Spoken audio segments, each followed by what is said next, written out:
is an article I wrote about Einstein around November 30, 2007, by Joseph Beaton.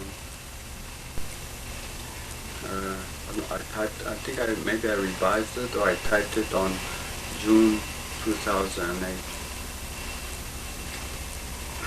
Now it's September 24, 2016. It's typed. It's about 8 years later. I got my job at Herzl Family Clinic with 100 doctors, 150 employees, a McGill Teaching Hospital with about 10 psychologists, 10 nurses, and support staff.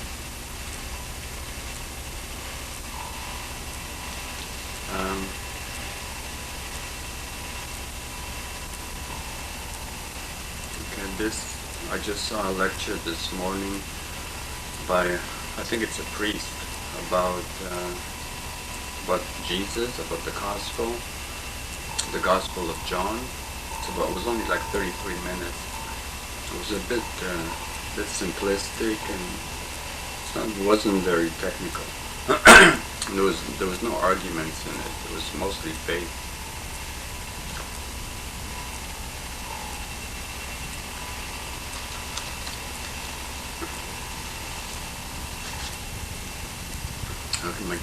That clinic now is part of the West and Central network of hospitals of McGill University.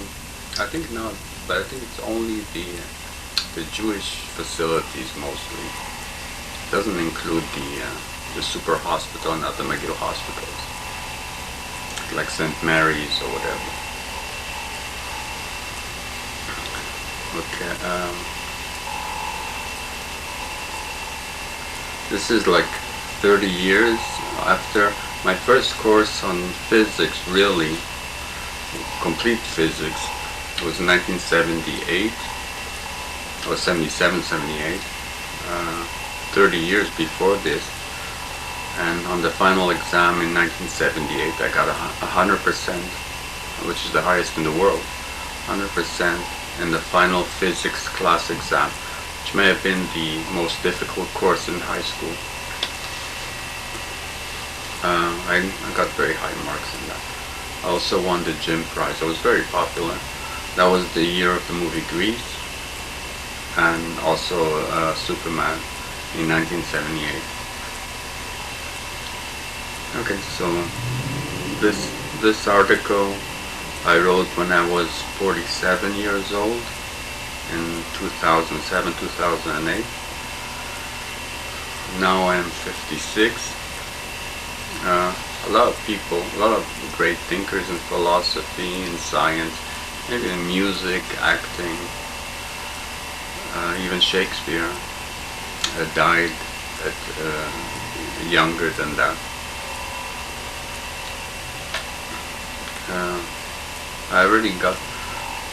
I showed this to a family doctor, I showed this to a specialist doctor, but he really said he couldn't understand that you have to show it to a specialist.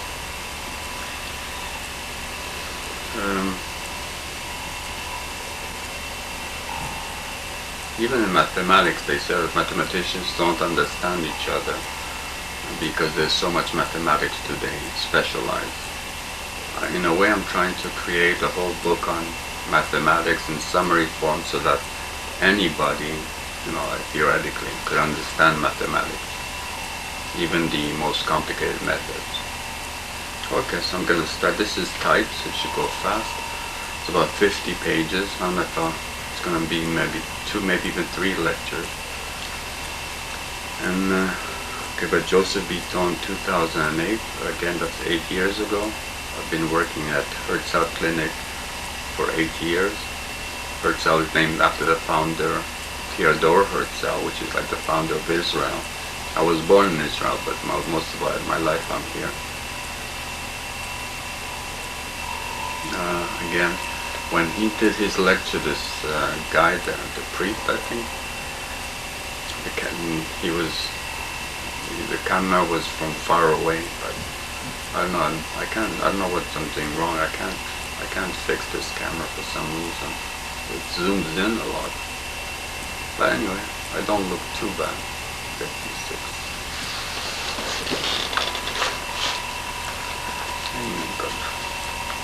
Okay, so today's Saturday. I left my watch over there. It's about 2:30, Saturday, September 24.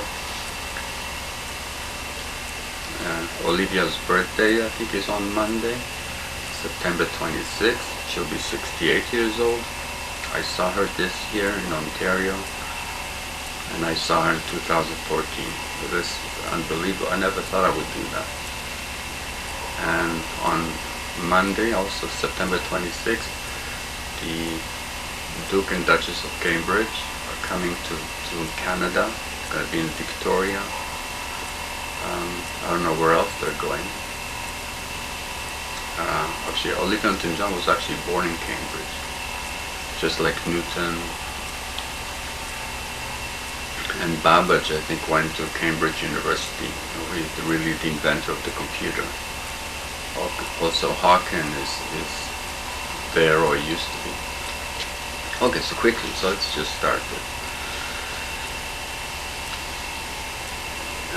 Okay, in a way, the question is, this is really about almost 40 years after my real first course on Einstein. I mean, if you don't count mathematics and all that. But is it enough really for a new Einsteinianism, like you have new Kantianism and you have all that stuff? Or is it post-Einsteinianism or something like that? Or do you have to see my notes of 2014, 2015, or 2016, which are more recent? Okay, so this is from 2008. Joseph Bitton, article on Einstein. Okay, so it should go fast because it's typed. Okay, abstract. Well, I'm gonna see. I'm not sure how good it is because it's 8 years ago. I've made a lot of progress since then. Also, I used to study a lot of talented people and geniuses. The last 10 years, I had a lot of chance to meet regular people and sick people. Abstract. The purpose of this book is a short introduction to the analysis of scientific or mathematical theory of general theory of Einstein, an overview of philosophical or logical physics, which acknowledges his influence upon a new philosophy. In addition, the meaning of the theory of relativity may become clear and many paradoxes solved. Einstein tried to unify the basic forces of physics since for him there was no freedom, and so the equations of physics could describe everything in the whole universe. But really, his view is a psychophysical theory for perception of the world in scientific terms, much like Kant's view is a theory of perception of the world in philosophical terms. Kant discussed other forms of acquisition of knowledge, but really rejected any other knowledge but that based on perception. Aristotle says that thinking not sensibility, which makes us the highest life forms on the planet. Though Kant acknowledges the contribution of the intellectual faculties in creating experience from sensibility. Okay, so page 2. Mathematics in outline. Unified, continuous, discrete fields of mathematics. Okay, by defining new discrete concepts or operations, a new discrete limit, derivative, or integral. If we have convergence of an infinite sequence just as the limit of an infinite series, and by analogy extend all mathematics into digital realm. So revise Einstein field equations for unification theory ? Or e.g. revise the design of computers. Part 1. Analytical methods. Exact. Number 1, basic arithmetic. Equations only having numbers in them. Should make a small note here. But arithmetic is is the lowest level of mathematics. About 17% of people go to university. That means 83% don't go to university, even in advanced societies like Canada. And so a recent survey showed that even university graduates have a bad skills in mathematics, in arithmetic, and in reading skills. So they're talking about the top most educated people, like 17%. Half of them have very bad arithmetic skills and reading skills. And this is the lowest level of mathematics. I'm not talking about algebra, calculus, and all the fields of calculus, and intermediate calculus, and advanced calculus, and very advanced calculus. This was very surprising. DSM, now it's DSM-5, says that inability to read and write or do arithmetic is really a mental disorder. And this is very surprising. Hawking said that every mathematical equation that he puts in his book will reduce his audience by half, he was told by his publisher. So he didn't put any mathematics in his book. Okay, part 1, analytical methods. Number 1, basic arithmetic. Equations only having numbers in them. Number 2, number theory. Integers, reals, complex, etc. Number 3, operator theory, plus, minus, multiply, divide. Number 4, algebra, polynomial equations having variables in them. Number 5, linear algebra, polynomial linear equations, exponent less than or equal to 1. Number 6, nonlinear algebra, polynomial nonlinear equations, exponent greater or equal to 2. Number 7, abstract algebra, view algebraic structures as sets, operations with axiomatic laws presupposed. Number 8, trigonometry, harmonic functions. Number 9, new generalized linear trigonometry, elliptical rather than circular. Number 10, new generalized nonlinear trigonometry, curvilinear axes. Number 11, special functions, exponential, hyperbolic functions, i.e. functions of exponential functions, green functions, Bessel functions, etc. Number 12, set theory, collections of objects, Cantor. Number 13, Euclidean geometry, lines, curves, surfaces, hypersurfaces, etc. Only no coordinate system, that is, no point of origin to relate object to. I mean, that was before Descartes unified geometry and algebra, Cartesian coordinate systems. Cartesian after Descartes. Page 3. Einstein, Beaton notes, 2008. 14. Analytical geometry, coordinate geometry, Cartesian coordinates. Descartes represented geometrical entities like lines, curves, etc. represented by equations in a coordinate system. Number 15. Gaussian curvilinear coordinates, Gauss, Riemann, Weierstrass. I think you have to add Lubachevsky. Number 16. Transformation function, relatively fixed coordinate systems. Number 17. Linear transformation tensor calculus, coordinate systems moving in a relative uniform way. That might be Ricky and Levi-Civita. Number 18, curvilinear transformation tensor calculus, coordinate system relatively in acceleration, i.e. rotation or revolution, like in general relativity. Number 19, topology, invariant properties of geometrical figures. Number 20, ordinary calculus, that is the field of differentiation and the field of integration. Number 21, advanced vector calculus, supervariables, i.e. each object is a collection or array of variables. Variables move along a surface also.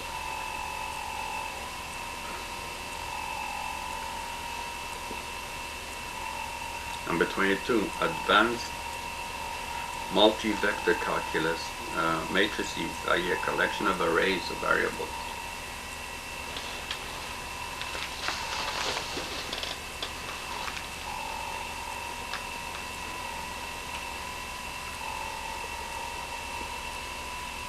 Number 23, advanced complex variable calculus. Really, variables can take on values which are any combination of real variables and imaginary variables. Imaginary variables are really simply functions of the square root of -1. Variables along a curve also. Number 24, advanced multi-complex variable calculus. Extension of ACVC to several independent variables. Number 25, implicit calculus equations, differential equations, unknown function appear in derivatives with respect to a single variable. Number 26, implicit calculus equations, integral equations, unknown function appeared inside single integrals.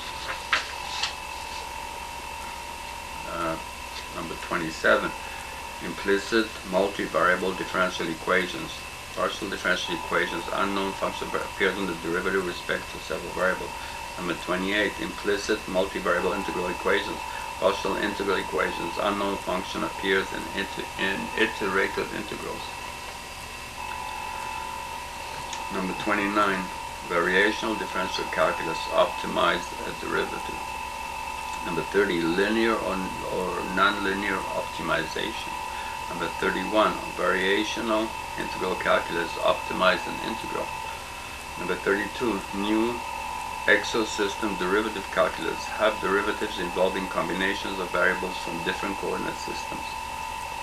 Number 33, new exosystem integral calculus, have integrals involving combinations of variables from different coordinate systems. Number 34, combinatoric methods, counting methods, minimal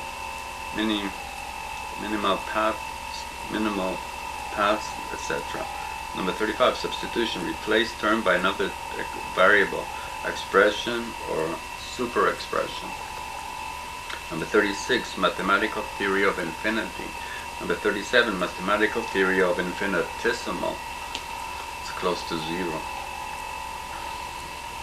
By the way, I have over 1,000 methods now, I think, of reasoning, and over 300 super methods of reasoning which you can classify them into. Well, that's another section. Part 2, numerical analysis, numerical methods. Number 1, interpolation and extrapolation, question mark. Number 2, function approximation. Number 3, numerical differentiation. Number 4, numerical integration. Because sometimes you cannot solve it exactly, so you have to use it by approximation methods. And a computer helps there. Number 5, iterative solution of equations. Number 6, solution of simultaneous equations. Here I think I mean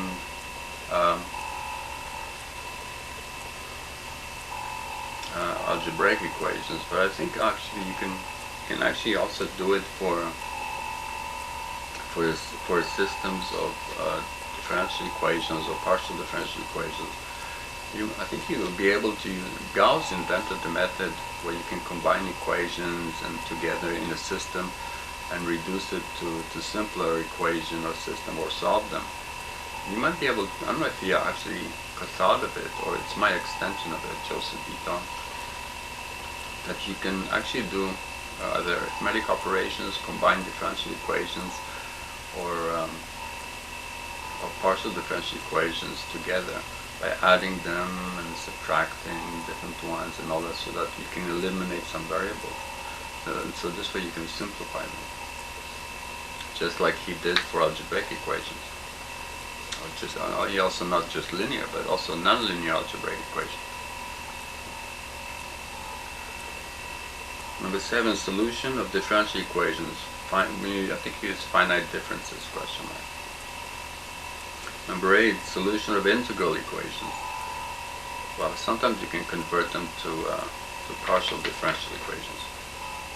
Number 9, optimization. Number 10, new discrete limit sequence convergence, question mark. Number 11, new discrete derivative calculus using discrete limits, question mark. Number 12, new discrete integral calculus using discrete limits, question mark. Number 13, the discrete transforms, Fourier, Z, etc. You sometimes use a continuous transform, but in engineering, electrical engineering, you usually use the Z transform because you have discrete components. You also have discrete circuits. You also have an analog circuit, which give you analog computers, so you can actually solve differential equations using these analog computers. They use integrated circuits like operation amplifiers, etc. Okay, so this is page 6. So much for preliminary remarks. Okay, Beaton, nodes, 2008, Einstein. Okay, perceptual relativity. Number 1, praise of Einstein's physics.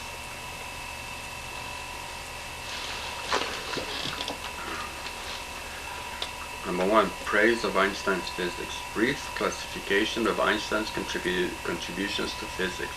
Well, there's probably other ones, but these are some of them that I think I know. Okay, number 1, the photoelectric effect. Experimental proof that light is made up of particles. Maxwell's theory argued that light is an electromagnetic wave.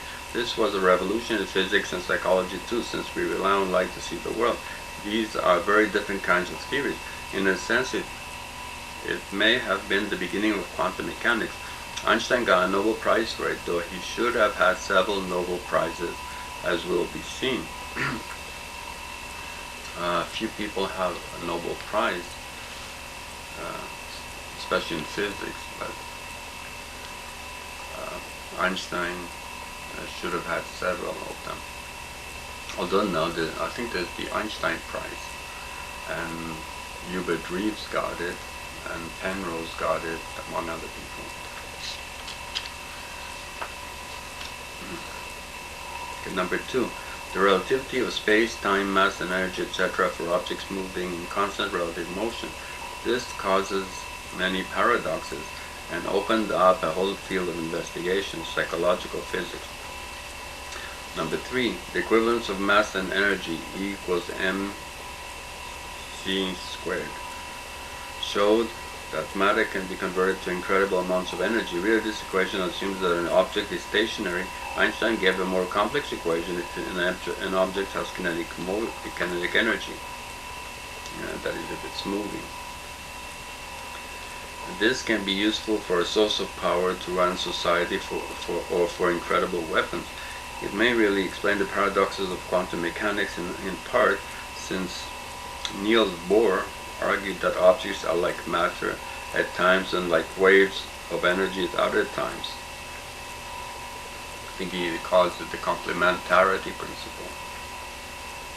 So it is possible for this strange behavior to be explained by adding that matter and waves undergo transformations from matter to energy or energy to matter depending on the situation. But the experiments do not prove this wave-particle duality principle with certainty. For keep in mind that we're dealing with objects at a microscopic level or smaller, and these are distinguished by having charge which can have electric and magnetic fields. 4 basic types of experiments were done. Number 1, A, showing light is a wave of energy. Number 1b, showing light is made up of particles called photons, and these seem to show duality of light. And with 2a, showing electrons are particles, and 2b, electrons are waves of energy which seem to show duality of electrons, since they seem to act as particles at times and as energy waves at other times. Okay. We have no difficulty in believing in particles but energy waves. We have no difficulty in believing in particles, but energy waves is more mysterious. So just argue that waves don't act as particles and particles don't act as waves. It should be that A, the case of energy waves acting as particles is just that the waves which are used are not really waves of energy or fields, but really streams of smaller particles. It is their multitude which makes them seem like a wave of energy. So they are really particles. B. The case of particles acting as energy waves is just that particles are really waves of smaller charged particles which are dispersed by electric and magnetic fields of charged particles near the slit or slits of the experiment. So the waves are really groups of particles which can be broken up. While the single particle passes through the slit, but though it may hit one place, its electric and magnetic field affects many areas of the wall. Since the wall is made up of charged particles, so it is really a particle also. So in both cases, we may have only particles in nature. A wave of particles is only a set of particles which we treat as one unit to make tracking it manageable to our limited intellect. In keeping with the great philosopher Kant, who distinguished neuronal phenomena, it is necessary to distinguish the electromagnetic spectrum out there in the world, including the visible part of it, from the light waves which are an image of it in our mind.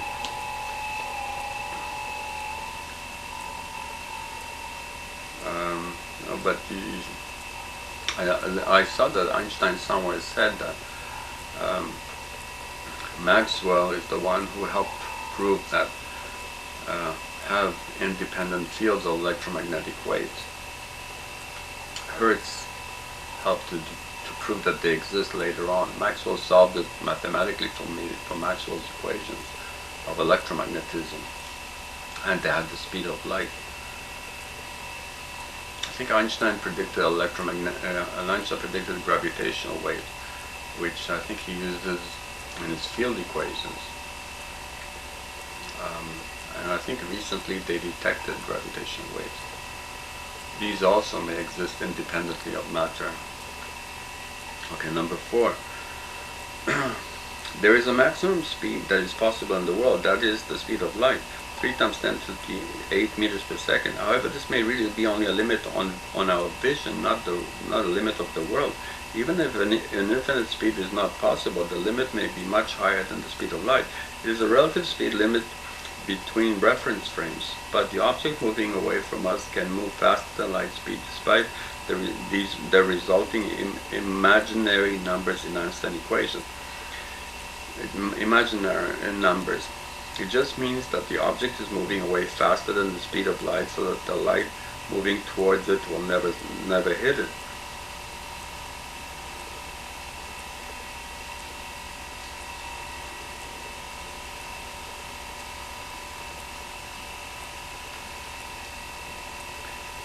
Since the object is moving faster than light, and hence light will never return to our eyes to signal that it bounced off the object out there, we may need to enhance our eyes and use another kind of medium to see such objects, or just use technology to improve our eyes for high speed, like we improved our eyes for small objects, microscopes, and for faraway objects, telescopes. Where we use microscopes and telescopes to help us now. Or even we use computers now to help us in reasoning. I mean, engineers use them, even researchers in medicine and all that use computers.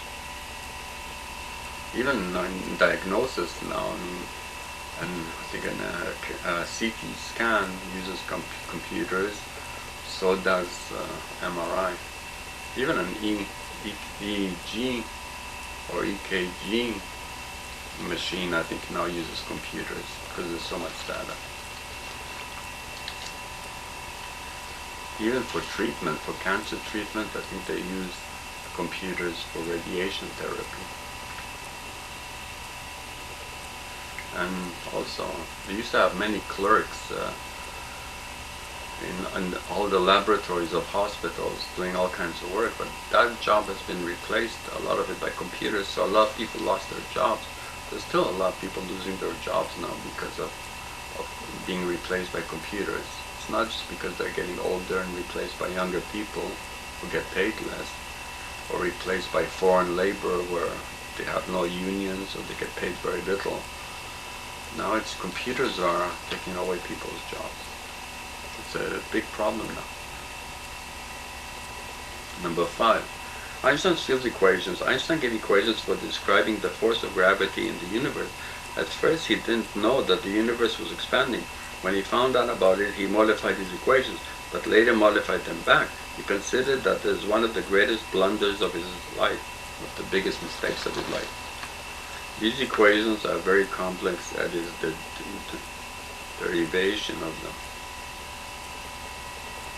These equations are very complex as is the derivation of these equations. Well, I think Einstein said that he also messed up his marriages.